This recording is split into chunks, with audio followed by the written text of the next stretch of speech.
चलिए तो बात करते हैं मुख्यमंत्री अशोक गहलोत के बीजेपी पर निशानों की। उन्होंने बीजेपी पर प्रहार करते हुए कहा कि बीजेपी को जीत का घमंड हो गया है, आने वाले चुनाव में जनता सबक सिखाएगी। साथ ही उन्होंने कहा बीजेपी के सांसदों को जितवाकर जनता पछता रही है। बिना पानी कुछ नहीं हो सकता है। आज जल जीवन मिशन चल रहा है, तो पानी का सोर्स नहीं होगा तो गर्म पानी जाएगा कैसे? ये बहुत बड़ी प्रॉब्लम पैदा होगी। अभी से ही हर व्यक्ति को चाहिए कि पानी बचाने का काम करे। जैसे पुराने जमाने में गर्म टांके होते थे और बरसात का पानी इकट्ठा होता था, उसको पाले पानी कहते थे, साल भर पीने का काम आता था। वो जमाना भी देखा हमने। तो मैं समझता हूँ कि अभी किसी का अलग बजट पेश किया, किसानों के लिए अलग छूट दी हमने, उनके कर्जे माफ किए। पहले करीब 14,000 करोड़ रुपए के हम लोगों ने 20 लाख किसानों को फायदा मिला, तो कोई कमी नहीं रही। बिजली के बिल उनको कम हो गए। अब तो करीब 5.5 लाख किसानों को बिजली बिल आ ही नहीं रहा है, क्योंकि हमने 1,000 रुपये प्रति महीना उनको अनुदान दिया है उसके लिए। तो कोशिश कर रहे हैं कि बूंद बूंद खेती हो, फव्वारा खेती हो, जिससे कि पानी बचे। आपको विपक्ष के नेताओं को मैंने कहा है कि खाली आप वक्तव्य देते हो तो आरोप लगा दो सरकार पर, इसकी बजाय कम से कम आप हमारे साथ चलो, प्रधानमंत्री महोदय से मिलते हैं। ERCP जो हमारी योजना है पूरे राजस्थान के लिए 13 जिलों की, वहाँ सिंचाई भी होगी, पीने के पानी में आएगा।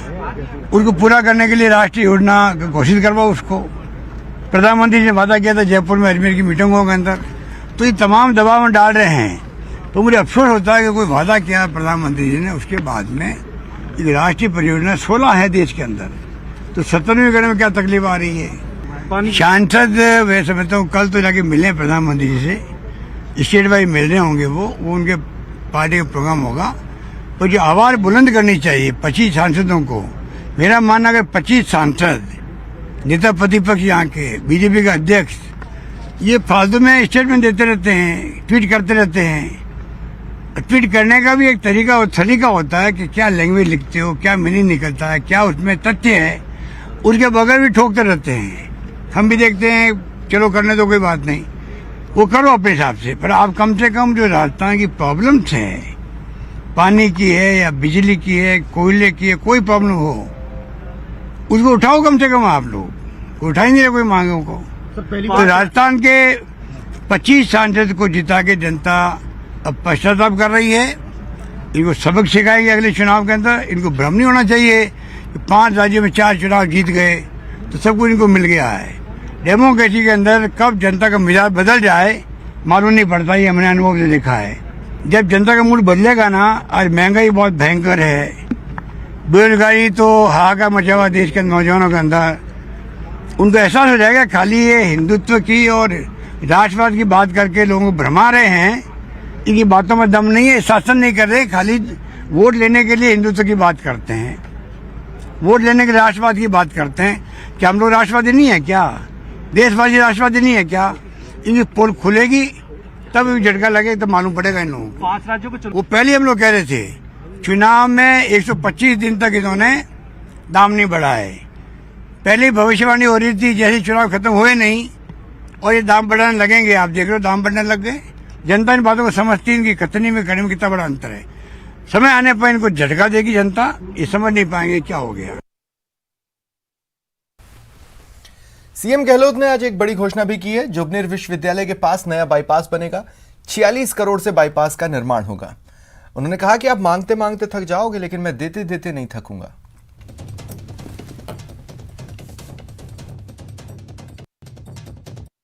भी निकलेगा, बाकी यहाँ पे एसडीओ ऑफिस, बीडीओ ऑफिस, पता नहीं क्या क्या मांगा आपने, सब मिला यहाँ पर आपको। कटारी जैसे आपका सक्षम नेता यहाँ पर, तो आपको कहने की आवश्यकता नहीं। सब नेता बैठे हमारे नागर साहब लगा करके, मोदी साहब और बैगा साहब। मैं समझता हूँ कि कोई कमी नहीं रखते हैं ये लोग अपने क्षेत्र की मांगों पूरी। दीप सिंह खैरिया जी हमारे बहुत वरिष्ठ नेता हैं, हम लोग बेनीवाल जी बैठे हैं, फिर मोदी जी बैठे हुए हैं, तमाम एमएलए जो हैं, ये खंडेलवाल साहब तो है ही हमारे। तो लालचंद जी समेत जो आपके जनप्रतिनिधि हैं, अपने क्षेत्र में विकास करवाने में कोई तहसील, कोई उप तहसील, कोई एसडी ऑफिस, कोई नगर पालिका बनाओ, कैसी कॉलेज खोलो, गर्ल्स कॉलेज खोलो, मेरे ख्याल से ये मांगते मांगते थक जाता, मैं देता नहीं थक रहा हूँ, ये मैं कह सकता हूँ।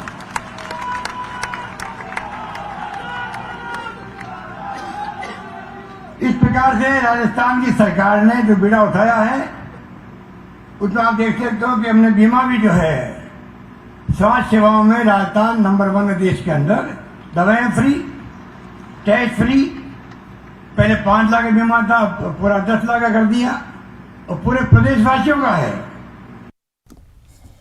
सीएम गहलोत ने गृह मंत्री अमित शाह पर तंज कसा और ट्वीट किया। उन्होंने लिखा, हम गृह मंत्री अमित शाह के लिए चार्टर्ड प्लेन भेजकर निवेदन करना चाहेंगे कि वो राजस्थान आए, यहां आकर प्रदेश में कानून व्यवस्था के संबंध में किए गए नवाचारों और अपराध के विरुद्ध की गई कठोर कार्रवाई की जानकारी लें, जिससे उनकी पार्टी द्वारा फैलाए जा रहे भ्रम दूर हो सकें। दरअसल बीजेपी नेता जितेंद्र गोठवाल ने विधायक के बेटे पर रेप मामले में प्रियंका गांधी को घेरा था और उन्हें रेल की टिकट भेज जयपुर आने को कहा था।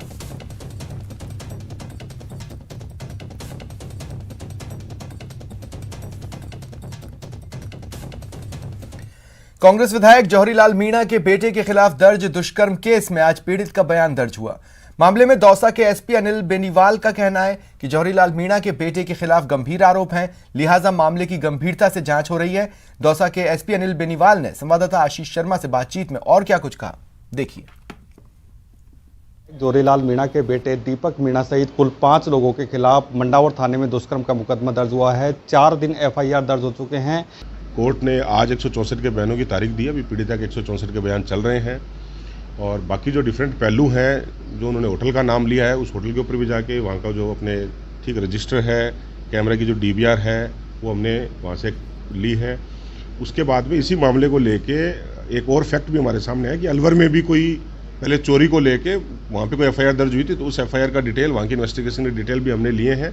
सभी पहलुओं पर जाँच कर रहे हैं। चूँकि मामला 1 साल पहले का बताया गया है, तो इस मामले में इतना डिले क्यों हुआ दर्ज होने में, सभी बिंदुओं को देखते हुए जांच कर रहे हैं। गंभीर ठीक एलिगेशन लगाए गए हैं, तो जांच भी उसी टाइप से डीपली इन्वेस्टिगेट करके जो भी फैक्ट्स होंगे सबके सामने लाए जाएंगे। अभी तक की इन्वेस्टिगेशन में विधायक के पुत्र की कोई संलिप्तता या फिर कोई किसी प्रकार की सामने आई हो? तो अभी सभी पहलुओं पे हम जांच कर रहे हैं। अभी प्राइमा फेसी तो मैं आपको कुछ नहीं कह सकता। सभी बिंदुओं पे जांच चल रही है। पुरानी कॉल डिटेल्स हमारे पास हैं, नई कॉल डिटेल्स हमने मंगवाई हैं। सभी एंगल्स पे हम जांच कर रहे हैं। जो भी फैक्ट्स होंगे जल्दी आप लोगों के सामने होंगे। विधायक पुत्र भूमिगत हैं या फिर आपसे बात हो चुकी है उनसे, या फिर वो पुलिस का सहयोग कर रहे हैं या नहीं कर पा रहे हैं? नहीं, वो तो मेरे से तो बात होने का नहीं है। जो आईओ है उन्होंने उनको टाइम दिया है, बुलाया है, वो होगा, जैसे भी उसमें कार्रवाई करेंगे। भूमिगत होने जैसा ऐसी कोई मामला, ऐसी कोई चीज़ सामने नहीं आई है। गिरफ्तारी करने में टाइम लग सकता है, ऐसे में जांच के बाद ही गिरफ्तारी किए जाने की बात कही जा रही है। आशीष शर्मा, न्यूज़ 18, दौसा। खबर दौसा से। जिले के मंडावर थाने में दर्ज कांग्रेस विधायक जौहरीलाल मीणा के बेटे दीपक मीणा समेत 5 लोगों के खिलाफ गैंगरेप मामले में आज बीजेपी ने प्रदर्शन किया। बीजेपी जिलाध्यक्ष के नेतृत्व में कार्यकर्ता कलेक्ट्रेट पहुंचे, कांग्रेस सरकार और विधायक जौहरीलाल मीणा के खिलाफ नारेबाजी की। फिर बीजेपी का प्रतिनिधिमंडल एसपी ऑफिस में पहुंचा और एसपी अनिल बेनीवाल को ज्ञापन सौंपकर आरोपियों को शीघ्र गिरफ्तार करने की मांग की। देखिए, पिछले दिनों दौसा के मंडावर थाने में एक एफआईआर दर्ज हुई है, जिसमें एक नाबालिग बच्ची के साथ राजगढ़ के विधायक के बच्चे ने, दीपक मीणा जिसका नाम है, और उसके साथियों ने गैंगरेप किया है। और वो गैंगरेप एक बार नहीं किया, कई बार किया है। 4-5 बार उसको इस दौसा के मंडावर थाने के समलेटी पैलेस होटल है उसमें लेकर के और उसके साथ बलात्कार किया, और बलात्कार साथ साथ उसको डराया धमकाया, उसकी वीडियो क्लिपिंग बनाई अश्लील, और उसके डरा धमका करके लगभग 15 लाख रुपए उन्होंने उससे हड़प लिए। इस सब मामले को लेकर के हमारी आज मांग ये है कि एक व्यक्ति उसमें गिरफ्तार हुआ है केवल, जबकि 3 व्यक्ति नामजद हैं और 2-3 उनके साथी और हैं। हमारी मांग ये है कि दीपक मीणा और नेतराम समलेटी, इन दोनों को भी गिरफ्तार किया जाए, और उसके साथ साथ जांच में जो लोग और दोषी पाए जाए, जो इनके साथी थे, उनको भी तुरंत गिरफ्तार किया जाए। और इस बच्ची का 164 में बयान दर्ज हो और इन लोगों को इमीडिएटली बिना किसी दबाव के पुलिस प्रशासन काम करे और इनको गिरफ्तार करे। पीसीसी चीफ गोविंद सिंह डोटासरा कांग्रेस विधायकों से जुड़ी घटनाओं में पार्टी का बचाव करते दिखे। विधायक वाजिब अली के स्वागत कार्यक्रम में हर्ष फायरिंग मामले में डोटासरा ने अनभिज्ञता जाहिर की। साथ ही मीडिया के माध्यम से जानकारी सामने आने की बात कही। इसे पार्टी द्वारा चेक करवाने का आश्वासन दिया। विधायक जौहरीलाल मीणा के बेटे पर रेप आरोप के मामले में पीसीसी चीफ डोटासरा ने कहा, केवल आरोप से सच साबित नहीं हो जाता। संज्ञान में नहीं है। जो कुछ भी मीडिया के माध्यम से आया है, हम लोग इसकी तहकीकात करवाएंगे कि ये क्या मामला था और किस तरीके से था, किससे जुड़ा हुआ है। आज की तारीख में मेरे संज्ञान में नहीं है। केवल जो अखबारों में आया है उसी को हमने देखा है, तो हम पार्टी के लेवल के ऊपर उसको चेक करवाएंगे। आरोप लगना और प्रमाणित होना दोनों अलग अलग बातें हैं। तो आज की तारीख में जो भी हमने मीडिया के माध्यम से सुना है, तो देखिए पुलिस इन्वेस्टिगेशन चल रहा है। हमारा तो यही कहना है कि अगर कोई दोषी होगा तो उसको बख्शा नहीं जाएगा। खबर झुंझुनू से। डुमोली कला गांव में डीजे की साइड को लेकर विवाद इतना बढ़ा कि दो पक्षों में पत्थरबाजी हो गई। सूचना मिलते ही मौके पर पहुंची पुलिस पत्थरबाजों के सामने बेबस दिखी। उसने वहां से चले जाना उचित समझा।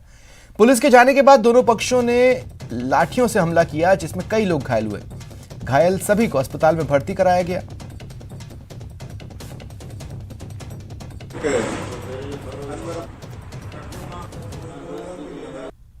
का प्रोग्राम था, तो जड़वा धोखने के लिए गए थे। रामकिशन ने साइड को लेकर विवाद किया, डीजी की चाबी निकाल ली, दादी जी को बंद कर दिया, रास्ते में खड़ी कर दी, बोले तेरे जैसे बताते हैं। तो उस विवाद को लेकर बच्चों ने बोले तू बंद क्यों कर दिया, हमें जल्दी है। उस विवाद को लेकर इन्होंने आपस में विवाद कर लिया, झगड़ा कर लिया। उसके बाद में ये पुलिस में चला गया। पुलिस में जाने के बाद में पुलिस को लेकर और हमारे घर आके मारपीट की। जयपुर के बस्ती से खबर है। यहां खड़े ट्रेलर में अचानक आग लग गई। ट्रेलर का केबिन जलकर राख हो गया। दमकल की सहायता से आग पर काबू पाया गया। जटवाड़ा स्थित करदानी फैक्ट्री के पास ये घटनाक्रम सामने आया है और तस्वीरें आप अपने टीवी स्क्रीन पर देख पा रहे हैं। ये बस्ती इलाके की तस्वीर है और एक्सक्लूसिव तस्वीरें हैं। सबसे पहले आप न्यूज़ 18 राजस्थान पर देख रहे हैं। आप देख सकते हैं ट्रेलर में जो आगे का हिस्सा है, जो केबिन वाला हिस्सा है, वहाँ आग लग गई। दमकल को इसकी सूचना दी गई और दमकल ने मौके पर पहुंचकर इस आग पर काबू पाया।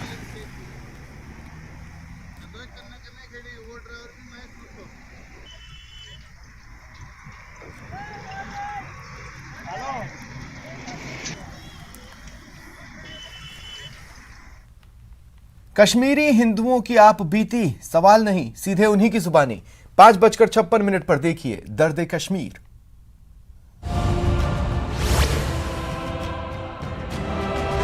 कश्मीरी हिंदुओं की आप बीती। किसी राजनीतिक दल के साथ में रहेगा, उनकी बात मानी जाएगी और जिनके साथ में अत्याचार होता है उनकी बात गिनी नहीं जाती है। सवाल नहीं, सीधे उन्हीं की जबानी। न तो मैं यहाँ का हूँ न मैं वहाँ का हूँ। मैं किस जगह का हूँ मुझे भी नहीं पता, क्योंकि यहाँ पे मुझे अपनाया नहीं गया है और वहाँ से मुझे निकाल दिया गया है। आंखों में दरिया, कलेजे में तूफान। उस मकान को 92 में उनने जला दिया था। मेरा कसूर क्या है कि मैं इतने बड़े मकान को छोड़ के मैं एक टेंट में जो 10 बाई 10 का भी नहीं था, उसमें मुझे मजबूर हुआ 9 साल रहने के लिए, 8 साल रहने के लिए। कैसे बचाई जान, कैसे पहुंचे राजस्थान। दर्द कश्मीर देखिए 5:56 पर। और रुकते हैं ब्रेक के लिए। ब्रेक के बाद देखिए सेंट्रल ट्रेड यूनियंस के भारत बंद से जुड़ी खबर।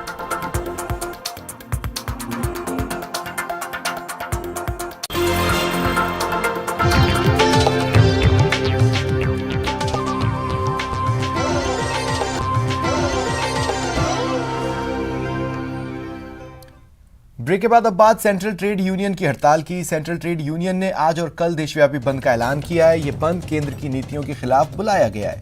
बैंक कर्मचारी निजीकरण के खिलाफ बंद में शामिल हैं। बीकानेर में केंद्रीय ट्रेड यूनियंस ने 2 दिवसीय हड़ताल का आह्वान किया। बैंक, बीमा, बीएसएनएल समेत कई श्रमिक संगठनों ने हड़ताल कर प्रदर्शन किया। कर्मचारियों ने निजीकरण को लेकर केंद्र के खिलाफ हल्ला बोला। जायजा लिया सहयोगी विक्रम जागरवाल ने। निजीकरण के विरोध में पूरे देश के साथ साथ आज बीकानेर में भी जो कर्मचारी यूनियन है वो यहाँ पर प्रदर्शन कर रही है और इसमें अलग अलग ट्रेड के लोग हैं।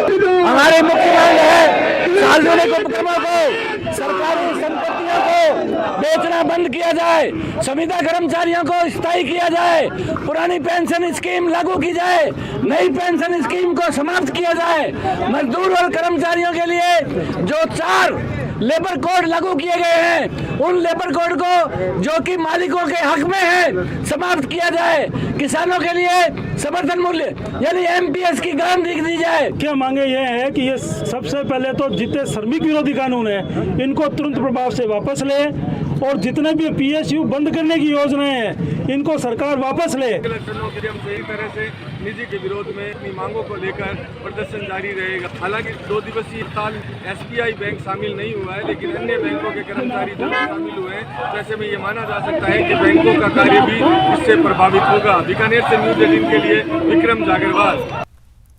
निजीकरण, लेबर कोड समेत कई मांगों को लेकर श्रमिक संगठनों ने 2 दिवसीय हड़ताल का आह्वान किया है। जयपुर में खासा कोठी से लेकर कलेक्ट्रेट सर्किल तक रैली निकाली। श्रमिकों की हड़ताल को किसानों का भी समर्थन मिला। हालांकि एसबीआई और बैंक ऑफ बड़ौदा की यूनियंस हड़ताल में शामिल नहीं हुई। श्रमिक संगठनों ने साफ किया कि केंद्र सरकार ने अगर समय रहते अपने रुख में परिवर्तन नहीं किया तो देश भर में अनिश्चितकालीन हड़ताल के लिए श्रमिक मजबूर होंगे। केंद्रीय श्रमिक संगठनों के आह्वान पर देश में 2 दिवसीय हड़ताल हो रही है और हड़ताल के दिन पहले दिन आज केंद्रीय श्रमिक संगठन रैली निकाल रहे हैं। खासा कोठी से रवाना होकर ये लोग कलेक्ट्रेट के ऊपर पहुंचेंगे, कलेक्टर को ज्ञापन देंगे। संयुक्त किसान मोर्चा भी दे रहा है, भारतीय किसान यूनियन भी दे रही है, सब लोग एक हैं। इस किसान मजदूर के मैटर पे सब एक हैं, साथ होकर लड़ाई लड़ रहे हैं और आगे इनको कोई प्रॉपर्टी देश की नहीं बेचने देंगे। सरकार ने श्रमिकों के साथ और किसानों के साथ जो अन्याय किया है उसके विरुद्ध 28 और 29 तारीख को देश भर में हड़ताल हो रही है और एक दिन का किसानों का ग्रामीण बंद है। इसमें राष्ट्रीय संपत्ति को जो बेचा जा रहा है, नई पेंशन नीति को पुरानी पेंशन नीति में नहीं बदल रहे हैं। श्रमिक और जो किसान हैं वो हड़ताल में एक साथ शामिल हुए हैं। किसान भी श्रमिकों की हड़ताल को समर्थन दे रहे हैं और लेबर कोड और जो बेरोजगारी है, जो महंगाई है, उसके विरोध में जो निजीकरण है जो प्रमुख मुद्दा उसके विरोध में ये 2 दिन की हड़ताल है और आज यहाँ पर रैली निकाली जा रही है। सचिन कुमार, न्यूज़ 18 जयपुर। फिलहाल इतना ही, नमस्कार।